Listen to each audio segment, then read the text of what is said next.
Hello student, welcome to Shivam sir tuition classes. आज की class में हम दो प्रॉपर्टी सीखेंगे ट्रायंगल की। एक प्रॉपर्टी जो है angle sum property of a triangle और उसका प्रूफ देखेंगे, और सेकंड जो होती है वो होती है हमारी क्या, एक्सटीरियर एंगल थ्योरम भी कह सकते हैं या प्रॉपर्टी कह सकते हैं आप, ठीक है ना। एक्सटीरियर एंगल थ्योरम हम ट्रायंगल्स की सीखेंगे, ठीक है। सो सबसे पहले हम आपको बताना चाहेंगे कि आपकी जो हेडिंग होने वाली है वो होने वाली है कि angle sum property of a triangle क्या होता है, ठीक है ना। Angle sum property of a triangle, angle sum property of a triangle, this is very important theorem.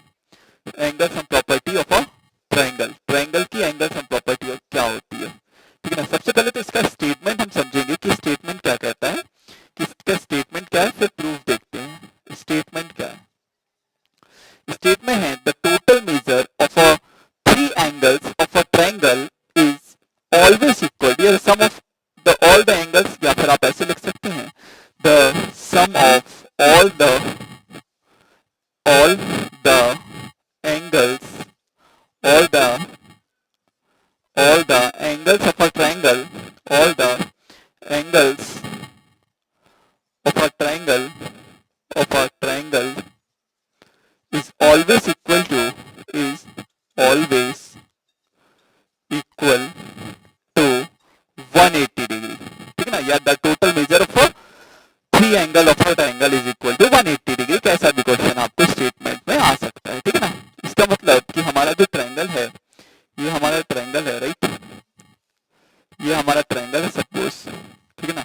ये एंगल ए बी सी, इसको हम 1 ले लेते हैं, इसको 2 3, हमको प्रूफ करना है, टू प्रूफ, हमको प्रूफ करना है कि एंगल 1 प्लस 2 प्लस 3 जो होता है हमेशा 180 के इक्वल होता है, ठीक है। कैसे होगा? सबसे पहले देखिए कंस्ट्रक्शन की अगर बात करें, छोटा सा इसमें कंस्ट्रक्शन हमको करना है। कंस्ट्रक्शन वैसे कुछ ज्यादा नहीं है इसमें, आप है ना। कंस्ट्रक्शन ये है कि सी को एक्सटेंड करना है ई तक, है ना, और एक एंगल और हमें यहाँ लिख लेना है, ठीक है। बस यही है कि एक्सटेंड सी टिल ई ना, एक्सटेंड करना है सी को, एक्सटेंड सी टिल ई, ई तक हमें एक्सटेंड करना है, ठीक है ना। इसके बाद की बात आती है, एक्सटेंड तो आपने कर दिया, है ना। प्रूफ हम देखेंगे, प्रूफ कैसे होगा। प्रूफ करने के लिए सबसे पहले हम आपको एक बात यहाँ लिखना चाहेंगे कि एंगल 1 प्लस 2 जो है वो इक्वल होता है 4 के। ये क्यों होता है? ये why means this angle plus this angle always equal to this exterior angle. Angle 4 जो है वो एक्सटीरियर है, 1 2 3 वो इंटीरियर है। So angle 1 plus 2 always equal to 4, इसको कहा जाता है एक्सटीरियर एंगल प्रॉपर्टी या exterior angle theorem. Exterior angle property या एक्सटीरियर एंगल थ्योरम।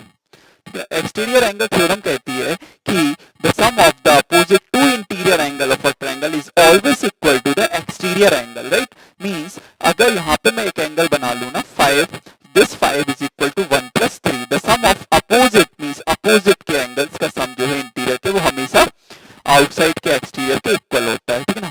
इसमें ऐड कर दीजिए आप दोनों side, add angle 3 both the side, दोनों साइड बोथ द साइड, दोनों साइड एंगल 3 को ऐड कर दीजिए। ये हमारा बन गया, यहाँ पे 3 आ गया और 4 प्लस 3 हो गया। अच्छा 4 प्लस 3 कितना होगा? 4 प्लस 3 जो होगा वो 180 होगा। वाई? लीनियर पेयर आपको पता होगा, bye linear pair, linear pair आपको मालूम है, ठीक है ना। लीनियर पेयर से एंगल 3 प्लस 4 180 डिग्री होता है, ठीक है ना। तो इसको हम रिप्लेस कर देंगे यहाँ पे, तो हमारा ये हो जाएगा क्या, हमारा हो जाएगा दिस इज व्हाट 180 डिग्री। ये हमारा प्रूफ हो गया। इसमें एक्सटीरियर प्रॉपर्टी भी बहुत काम की है, बहुत क्वेश्चन आते हैं इसमें, डायरेक्ट आपसे क्वेश्चन बोल सकते हैं कि ये 60 डिग्री है, ठीक है ना। ये अगर 110 डिग्री है, व्हाट इज एक्स, तो आप बोल सकते हैं एक्स प्लस 60 इक्वल 110 तो 50 डिग्री, राइट। ये इसका आंसर था ना। This is angle sum